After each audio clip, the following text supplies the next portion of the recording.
Hello guys and welcome to Sharma productions. तो guys क्या हाल चाल आप लोग का। मुझे पता है आप सब लोग ठीक हो और मैं भगवान जी से दुआ करता हूँ कि आप लोग हमेशा ठीक रहो। गाइस आप लोग सोच रहे होंगे कि आज कौन सी वीडियो आएगी। गाइस मैं आप सभी को बताना चाहूँगा कि आज मैं आपको माता रानी की कहानी आप सभी को सुनाऊँगा। तो गाइस आपने पिछली वीडियो में देखा कि मैंने आपको माता रानी की कहानी सुनाई थी और इस वीडियो में भी मैं आपको माता रानी की कहानी सुनाऊंगा। तो चलिए शुरू करते हैं।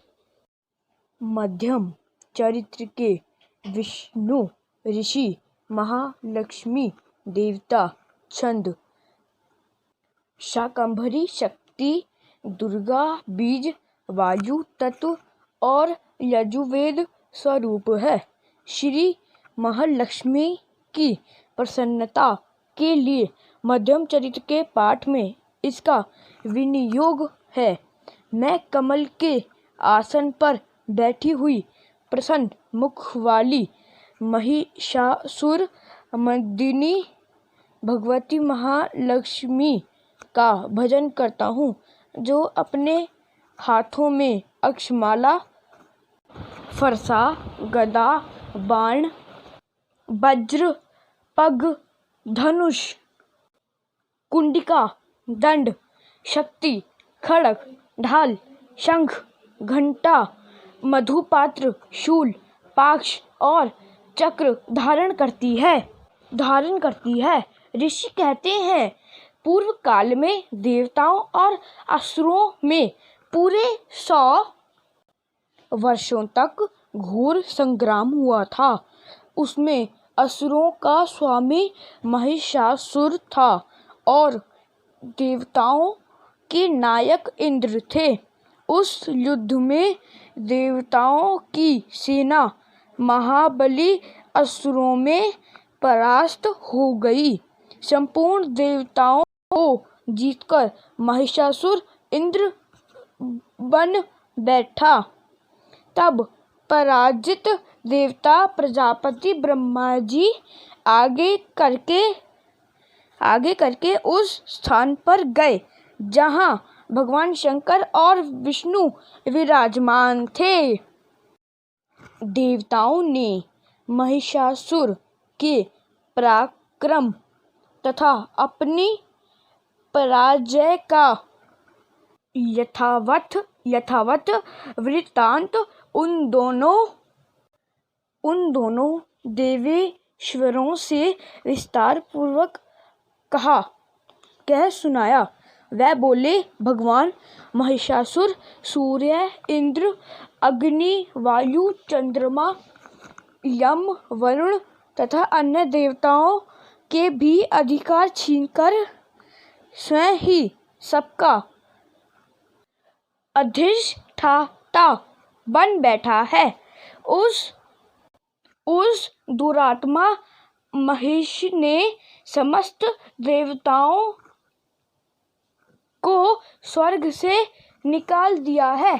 अब वह मनुष्यों की भांति पृथ्वी पर विचरते हैं। दैत्यों की यह सारी करतूत हमने अब आप लोगों से कह सुनाई। अब हम आपकी ही शरण में आए हैं। उस वध का कोई उपाय सोचिए। इस प्रकार देवताओं के वचन सुनकर भगवान विष्णु और शिव ने दैत्यों पर बड़ा क्रोध किया। उनकी भौहें तन गई और मुंह टेढ़ा हो गया। तब अत्यंत कोप में भरे हुए चक्रपाणि श्री विष्णु के मुख से एक महान तेज प्रकट हुआ। इसी प्रकार ब्रह्मा, शंकर तथा इंद्र आदि अन्य देवताओं के शरीर से भी बड़ा भारी तेज निकला। वह सब मिलकर एक हो गए। महान तेज का वह पुंज जाज्वल्यमान पर्वत सा जान पड़ा। देवताओं ने देखा, वहां उसकी ज्वालाएं संपूर्ण दिशाओं में व्याप्त हो रही हैं। संपूर्ण देवताओं के शरीर से प्रकट हुए उस तेज की कहीं तुलना नहीं थी। एकत्रित होने पर वह एक नारी के रूप में परिणत हो गया और अपने प्रकाश से तीनों लोकों में व्याप्त जान पड़ा। भगवान शंकर का जो तेज था, उससे उस देवी का मुख प्रकट हुआ। यमराज के तेज से उसके सिर में बाल निकल आए। श्री विष्णु भगवान के तेज से उसकी भुजाएं उत्पन्न हुई। चंद्रमा के तेज से दोनों सतनों का और इंद्र के तेज से मध्य भाग का प्रादुर्भाव हुआ। वरुण के तेज से जांघ और पिंडली तथा पृथ्वी के तेज से नितंब भाग प्रकट हुआ। ब्रह्मा के तेज से दोनों चरण और सूर्य के तेज से उसकी उंगलियां हुई। वसु के तेज से हाथी की उंगलियां और कुबेर के तेज से नासिका प्रकट हुई। उस देवी के दांत प्रजापति के तेज से और तीनों नेत्र अग्नि के तेज से प्रकट हुए थे। उसकी बाहें संध्या के और कान वायु के तेज से उत्पन्न हुए थे। इस प्रकार अन्य देवताओं के तेज से भी उस कल्याणमयी देवी का आविर्भाव हुआ। तदंतर समस्त देवताओं के तेज पुंज से प्रकट हुई देवी को देखकर महिषासुर के सताए हुए देवता बहुत प्रसन्न हुए। पिनाकधारी भगवान शंकर ने अपने शूल से एक शूल निकालकर उन्हें दिया। फिर भगवान विष्णु ने भी अपने चक्र से चक्र उत्पन्न करके भगवती को अर्पण किया। वरुण ने भी शंख भेंट किया। अग्नि ने उन्हें शक्ति दी और वायु ने धनुष तथा बाण से भरे हुए दो तरकस प्रदान किए। सहस्त्र नेत्रों वाले देवराज इंद्र ने अपने वज्र से वज्र उत्पन्न करके दिया और ऐरावत हाथी से उतारकर 1 घंटा भी प्रदान किया। यमराज ने काल दंड से दंड, वरुण ने पाश, प्रजापति ने सफ्टी काक्ष की माला तथा ब्रह्मा जी ने कमंडलू भेंट किया। सूर्य ने देवी के समस्त रोम कूपों में अपनी किरणों का तेज भर दिया। काल ने उन्हें चमकती हुई ढाल और तलवार दी। क्षीर समुद्र ने उज्ज्वल हार तथा कभी जीर्ण ना होने वाले 2 दिव्य वस्त्र भेंट किए। साथ ही उन्होंने दिव्य चूड़ामणि, 2 कुंडल, कड़े, उज्ज्वल अर्धचंद्र, सब बहुओं के लिए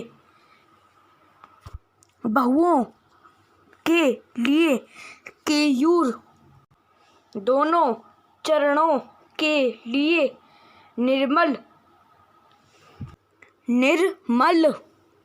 नूपुर, गले की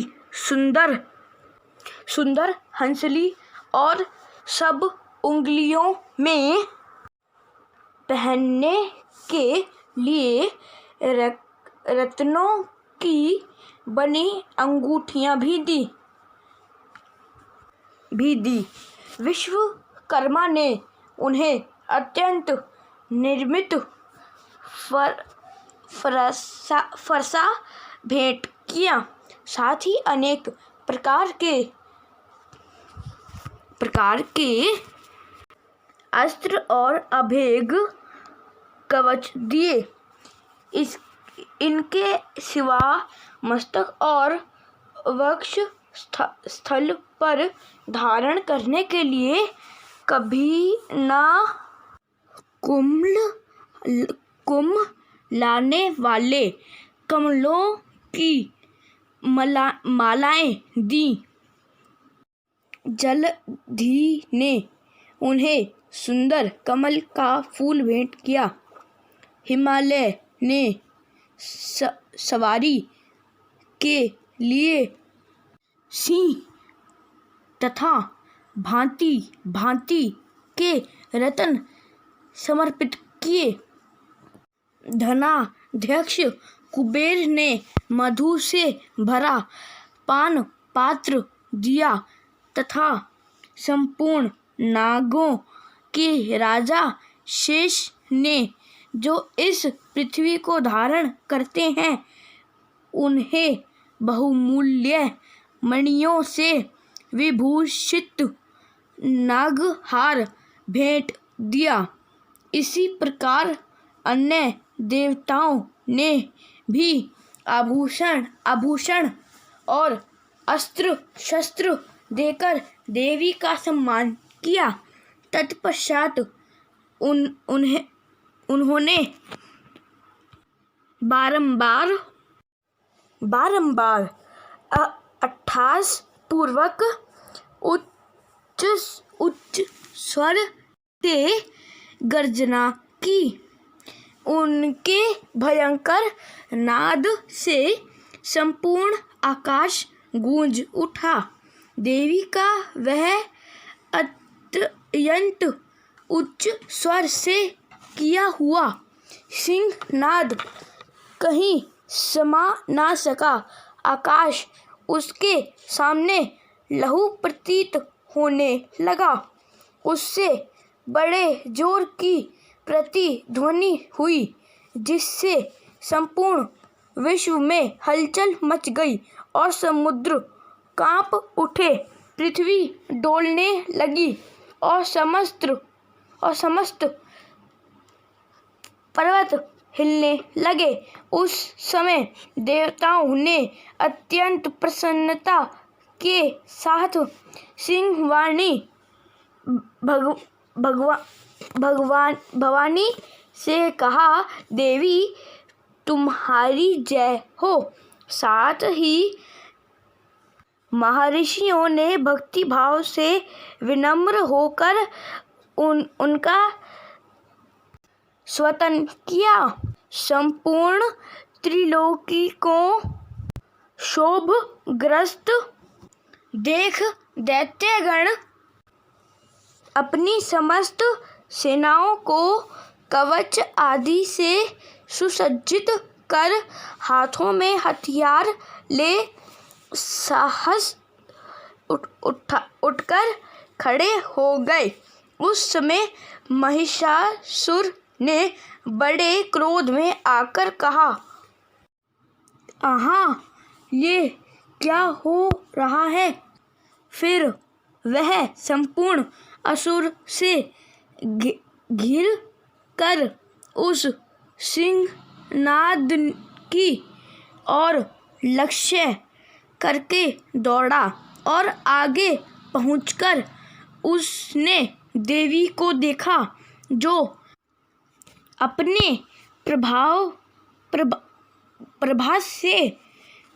प्रभा से तीनों लोकों को प्रकाशित कर रही थी। उसने चरणों के भार से पृथ्वी दबी जा रही थी। माथे से मुकुट से आकाश में रेखा सी खींच रही थी तथा वह अपने धनुष की टंकार से सातों पातालों को क्षुब्ध किए देती थी। देवी अपनी हजारों भुजाओं से संपूर्ण दिशाओं को आच्छादित करके खड़ी थी। तदंतर उनके साथ दैत्यों का युद्ध छिड़ गया। नाना प्रकार के अस्त्र शस्त्रों के प्रहार से संपूर्ण दिशाएं उद्दसित होने लगी। चिक्षुर नामक महान असुर महिषासुर का सेना नायक था। वह देवी के साथ युद्ध करने लगा। अन्य दैत्यों की चतुरंगिणी सेना साथ लेकर चामर भी लड़ने लगा। 60,000 रथियों के साथ आकर उदग्र नामक महादैत्य ने लोहा लिया। 1 करोड़ रथियों को साथ लेकर महाहानु नामक दैत्य युद्ध करने लगा, जिसके रुएं तलवार के समान तीखे थे। वह असीलोमा नामक महादैत्य 5 करोड़ रथ सैनिकों सहित युद्ध में आ डटा। 60 लाख रथियों से घिरा हुआ बाष्कल नामक दैत्य भी उस युद्ध भूमि में लड़ने लगा। परिवारित नामक राक्षस हाथी सवार और घुड़सवारों के अनेक दलों तथा 1 करोड़ रथियों की सेना लेकर युद्ध करने लगा। बिडाल नामक दैत्य 5 अरब रथियों से घिरकर लोहा लेने लगा। इनके अतिरिक्त और भी हजारों महादैत्य रथ, हाथी और घोड़ों की सेना साथ लेकर वहां देवी के साथ युद्ध करने लगे। स्वयं महिषासुर उस रणभूमि में कोटि सहस्त्र रथ, हाथी और घोड़ों की सेना से घिरा हुआ था।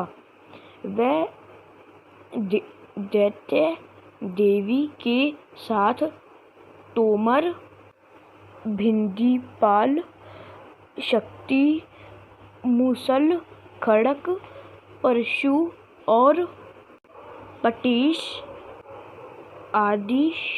आदि अस्त्र शस्त्रों का प्रहार करते हुए युद्ध कर रहे थे। कुछ दैत्यों ने उन पर शक्ति का प्रहार किया, कुछ लोगों ने पाश फेंके तथा कुछ दूसरे दैत्यों ने खड़ग प्रहार करके देवी को मार डालने का उद्योग किया। देवी ने भी क्रोध में भरकर खेल में ही अपने अस्त्र शस्त्रों की वर्षा करके दैत्यों व समस्त अस्त्र शस्त्र काट डाले। उनके मुख पर परिश्रम या थकावट का रंच मात्र भी चिन्ह नहीं था। देवता और ऋषि उनकी स्तुति कर रहे थे और भगवती परमेश्वरी दैत्यों के शरीरों पर अस्त्र शस्त्रों की वर्षा करती रही।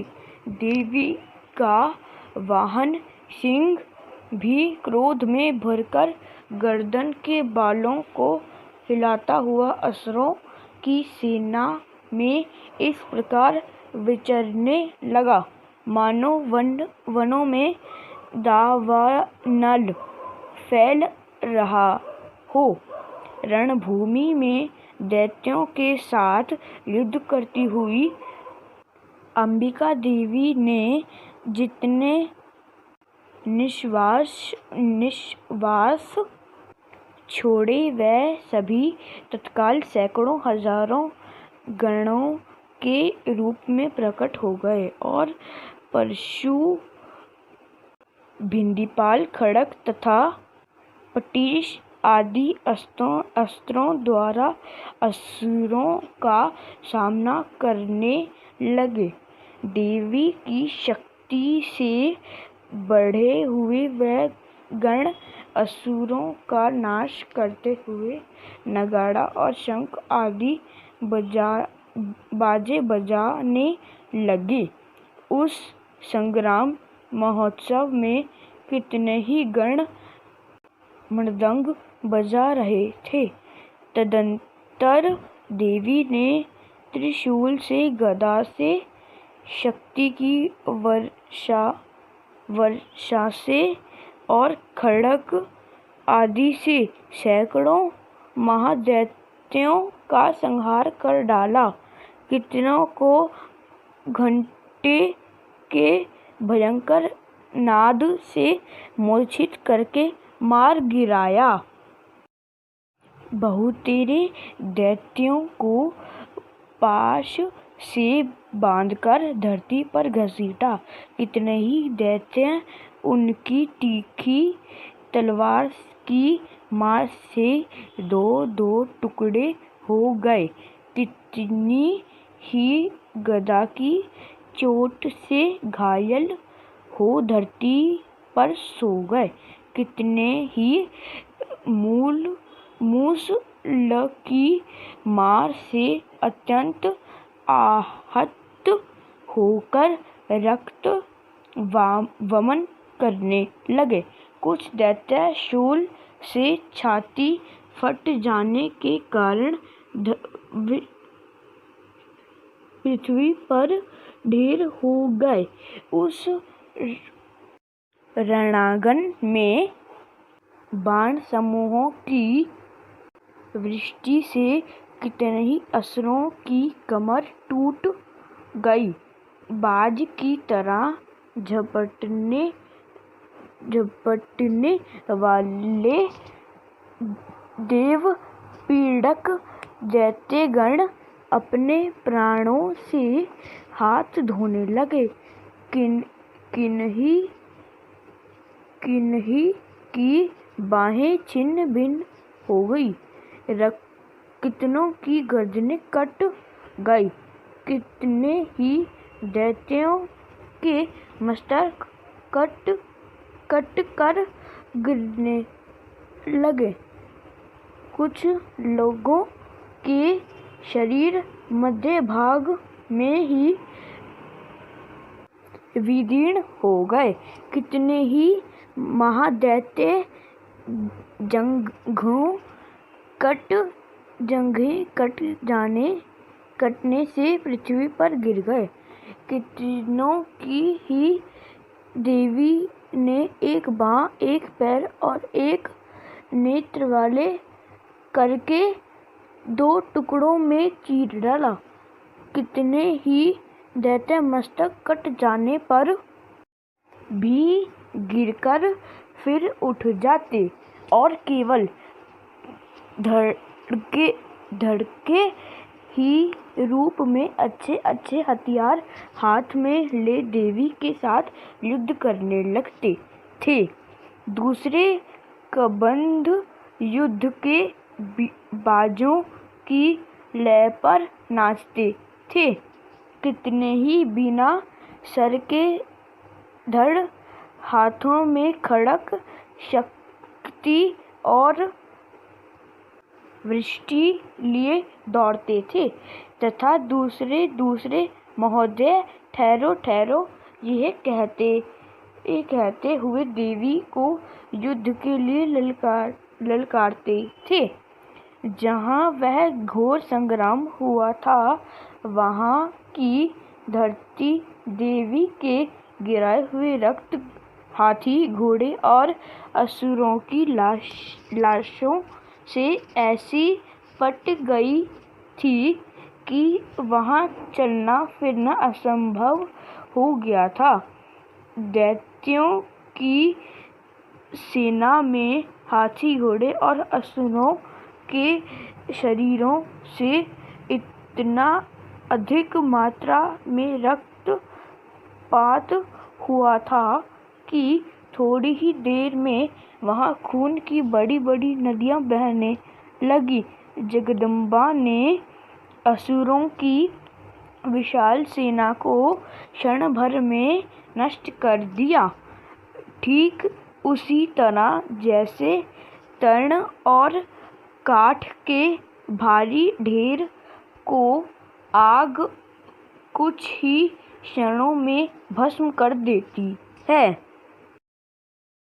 और वह सिंह भी गर्दन के बालों को हिला हिलाकर जोर जोर से गर्जना करता हुआ दैत्यों के शरीरों से मानो उनके प्राण चूने लेता था।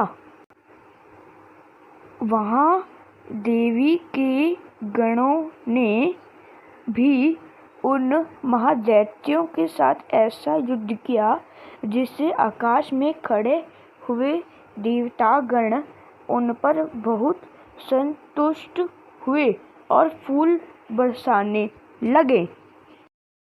जय माता दी।